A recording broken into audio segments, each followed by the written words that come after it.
Hello, I'm Maurice Powell. Welcome to A Little Like Music, Manx Radio's regular Thursday evening classical music hour. Now, I shall be dipping into the world of Edwardian music hall, or Edwardian musicals anyway, during the programme, and there'll be a little bit of Percy Grainger, a couple of pieces I don't think I've played before, and one of my favourite outdoor pieces by the Scottish composer Hamish McCunn. I wonder if you can imagine what that might be. That's coming up later on in the programme. We've also got a harp piece, I see, and a little bit of Edward German as well. So, a fun-filled hour. Well, I hope so anyway. First of all, the music of Lionel Monckton, one of the great composers of musical theatre in the Edwardian era, which was actually a very short period, sort of 1901 to about 1910. It wasn't a very long period, the so-called Edwardian age, but it certainly seemed to have been. Anyway, Lionel Monckton, famous of course for the Arcadians, 1909, but I'm going to play Soldiers in the Park, a little march from a play called A Runaway Girl, written in 1898.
Lionel Monkton's March, Soldiers in the Park, from the 1898 musical play A Runaway Girl. I was thinking there, not unlike the marches of John Philip Sousa. In fact, it was the age of Sousa. Most of Sousa's famous marches were written around this period. In fact, Sousa came here to the Isle of Man and gave a wonderful concert. It was a real eye-opener to all the bands and the musicians here. Of course, I hadn't seen anything like this highly polished American ensemble, and they're very energetic and interesting, characterful conductor himself. That march, of course, it has a lyricism which is not typical of the American March King, but nevertheless it's very much of that period. Music of Percy Grainger, who I turn to quite often, firstly because I think his music is enormously attractive, although most of his really longer, more challenging pieces are really beyond the scope of this programme. But I do like to dip in to the shorter pieces. I'm going to play two. The first is called Bell Piece, and he called it a ramble on John Dowland's Now, Oh Now I Needs Must Part. John Dowland, of course, was the great Renaissance writer of songs and much else as well. Most of them quite sorrowful.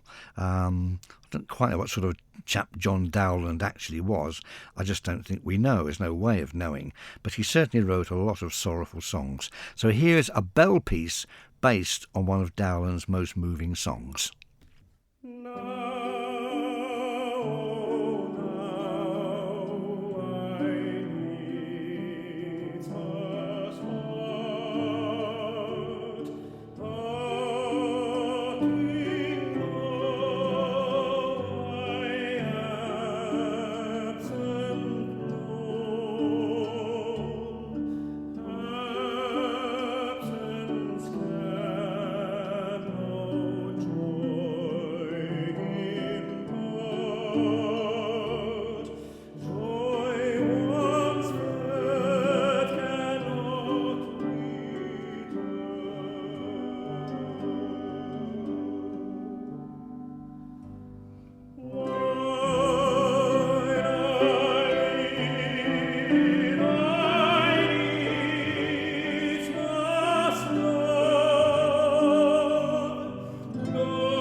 A fascinating piece by Percy Grainger, Bell Piece, which he called a ramble on John Dowland's beautiful song Now, Oh Now I Needs Must Part. Typical of Grainger, I mean, it starts off as one thing and ends off as something else, gets quite sort of full-blooded at one point, doesn't it? And, well, extraordinary piece. Something less extraordinary by Grainger, but also very typical. This is his walking tune. He called it Music Room Titbits Number 3. And it was inspired by a tramp he made in Argyllshire in Scotland around 1900. One of the first people to hear this piece spoke of its outdoor quality. Well, I won't disagree with that. Percy Grainger's Walking Tune.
Another charming piece by Percy Grainger. That was the walking tune, one of his music room tidbits. That was number 3.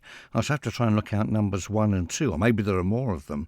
He was certainly very keen that his music could be played in sort of any domestic situation, which is one of the reasons why many of his most famous pieces exist in several different versions. Unfortunately, some of them, as I say, start off as one thing that could be played on a very small ensemble, but by the end of it you have an enormous amount of percussion and a huge brass section dragged in, which for most orchestras makes them simply impossible to programme. But a fascinating composer. He's one of the few composers I'd have liked to have gone to the pub with and had a pint. But there you go. Now, a rather wonderful thing has happened. Within the last 10 minutes, I popped downstairs between programmes just to have a chat to the usual crew and so on and so forth. And there was an envelope for me in a pigeonhole. It's a pigeonhole I virtually never look at because I don't really expect to get fan mail or anything like that. But there was a lovely card inside the envelope from Charente-Maritime in France. It's unsigned except a very grateful listener. Well, I'm always pleased to hear from very grateful listeners. I won't read it all, but this person who obviously visits the Isle of Man, but lives in France, possibly, had heard that I'd been undergoing some treatment at Noble's Hospital over the last couple of years, and just wishing me well, which is very kind, very sweet of you, whoever you are. She says I often listen to the show, and she enjoys the music and the little commentaries that I do. It's a lovely card. I'm so grateful to receive it. But I don't want to make a big thing of this. But just last week, I did come to the end of a series of treatments, and so far things are looking very good. I don't have to sort of go back to the hospital for any more investigations now for another 6 months. So that's prognosis is looking very good. And throughout everything, I've actually felt very well, except for I think 3 occasions I was actually in hospital having operations. The person says that they hoped I was being very well looked after, and I was very well looked after indeed. And in fact, I did play a piece on this programme, probably a month or so ago, especially for one of the nurses that particularly looked after me during a period of 6 rather special treatments. So enough of that, but it was lovely to get the card. I hope you're listening. I'm very grateful and very touched. And next week, although I don't know what your musical tastes are, of course, but I will play a special piece for you. Thank you so much. Now, let us return to the Edwardian age and to the music of Lionel Monckton. This is one of his best-known songs, The Pipes of Pan from the Arcadians, a smash hit musical of 1909. It's sung for us this evening by Marion Hill Smith, who for many years was the star of Friday Night is Music Night. Lionel Monckton, The Pipes of Pan.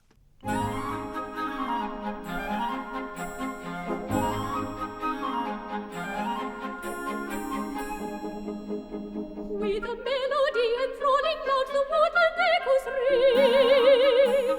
Hark, the pipes of Pan are calling with a merry lilt and swing.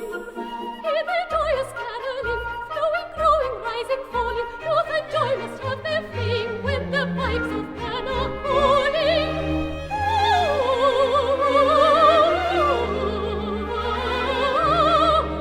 The pipes of Pan. So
merry pipes.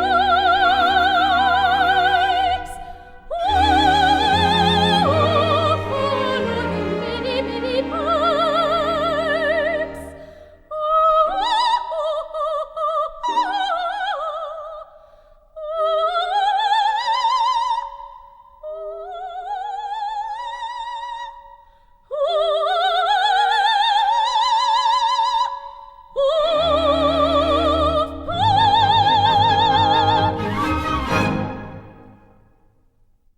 The Pipes of Pan from the Arcadians by Lionel Monckton. Now, when I was listening to that lovely voice of Marion Hill Smith, I mean, who could do this kind of repertoire better? But I was reminded of a concert with the Isle of Man Symphony Orchestra. Could be 10 years ago, I'm afraid to say. And it was a mixed programme of light music, and we performed that song with our own Karen Elliott. And it struck me that, Karen sang it beautifully, very much in that kind of style. And I was very much reminded of Karen's voice listening there to Marion Hill Smith.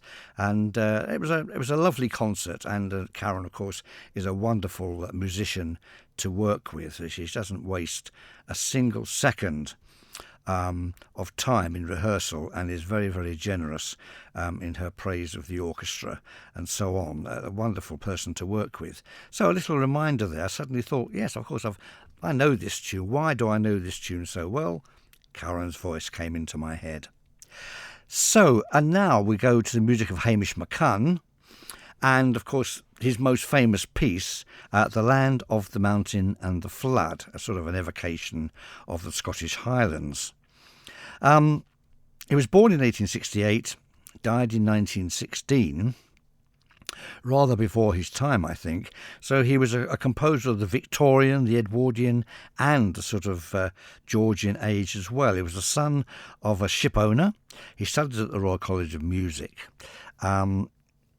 But after writing a handful of pieces, including this piece, which he wrote when he was only 19 years old, and is a very assured piece, he virtually stopped composing and devoted his career to conducting. And he gave the first performance in English of Wagner's Tristan and Isolde. So, quite an interesting chap. So here we have Hamish McCunn, The Land of the Mountain and the Flood. And some of you who have attained my great age might remember a television programme from, the 60s, 70s, Sutherland's Law. And this is what made this particular piece so popular.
The Land of the Mountain and the Flood by Hamish McCunn. Now, I have heard another piece by him, though I can't remember for the life of me what it was called.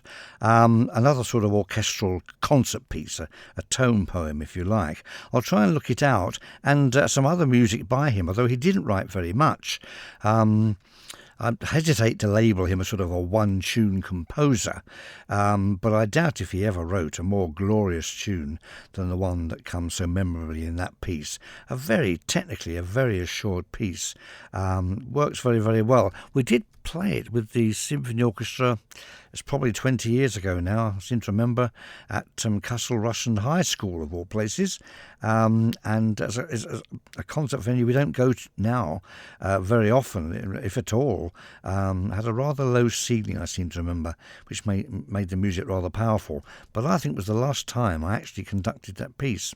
Went very well, and the orchestra enjoyed it.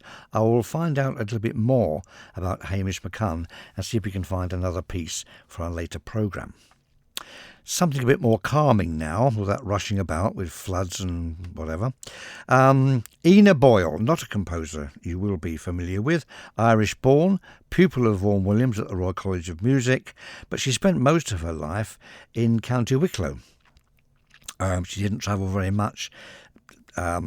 I can find very little reference to her in concert programmes at all. She wrote 3 symphonies, no less, and a violin concerto, so I shall certainly be looking out those for a later programme.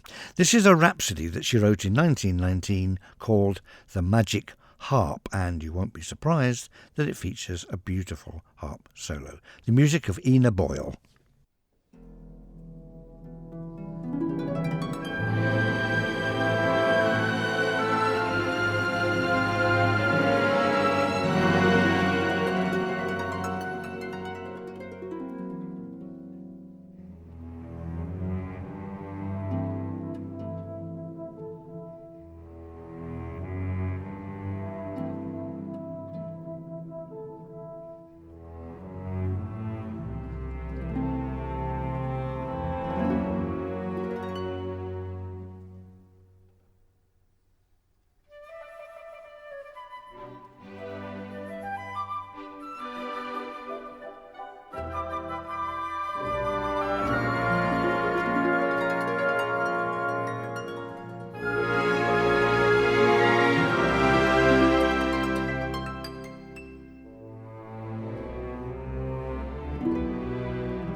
An attractive piece that, featuring the harp. That was the Rhapsody of 1919, the Magic Harp by Ina Boyle. I don't think we've ever had any music by Ina Boyle in this series before. I may be mistaken, but I'll certainly be looking out to find other pieces by her that we can use. So we return to the Edwardian era and the music of Herman Finck, born von der Vink. He was the son of Dutch immigrants, but for a long time he was the conductor of the orchestra at the Palace Theatre in London, and he wrote quite a lot of music for their dancers, the so-called Palace Girls, famous for their saucy routines. The most famous thing he wrote for them was a skipping rope dance, which was considered very saucy indeed. In the same way, I suppose, that the songs of Marie Lloyd were once considered to be very risque, although, to be fair, it wasn't really the words of the songs, which were often quite innocent.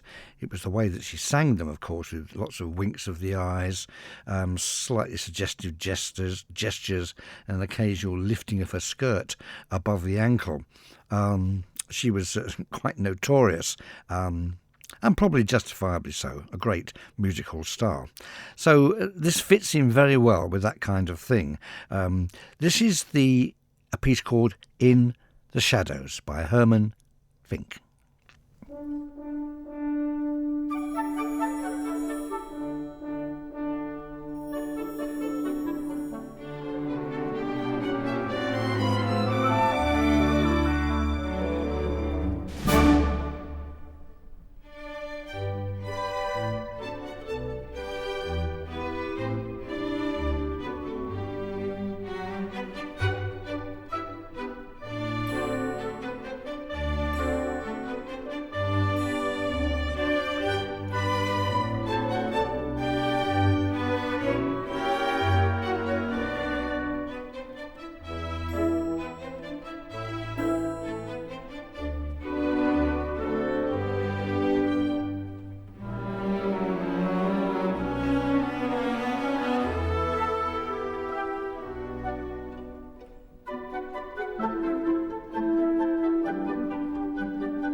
charming piece there, In the Shadows, by Herman Fink. It seems to sum up the Edwardian period, doesn't it, really? The age of upstairs, downstairs, that kind of thing. That brings us to the end of the programme. Can you believe it? Where has the hour gone? And so we need someone to play us out with, and I think I have the perfect piece of music here. I hope you'll join me next Thursday at 9, and there'll be some more light music for sure. I shall try and find out a little bit more about Hamish McCunn and Ina Boyle, see if I can come across some discs of their music, because it's quite possible that I have pieces of them in my CD collection, which is quite large really. It's far too large for me to even listen to a fraction of it really, but tucked away there somewhere. It wouldn't surprise me if there was something certainly by Hamish McCunn. I'll look it out. So to play us out with, what should we have? Charles Ancliffe. This is a concert waltz, Nights of Gladness. Now, Ancliffe was an Irish bandmaster who served in India with the Welsh Borderers. Well, he got around, didn't he? And on his return from India in 1912, he wrote this concert waltz and then wrote many more. Nights of Gladness by Charles Ancliffe. Please join me next Thursday at 9. Goodbye.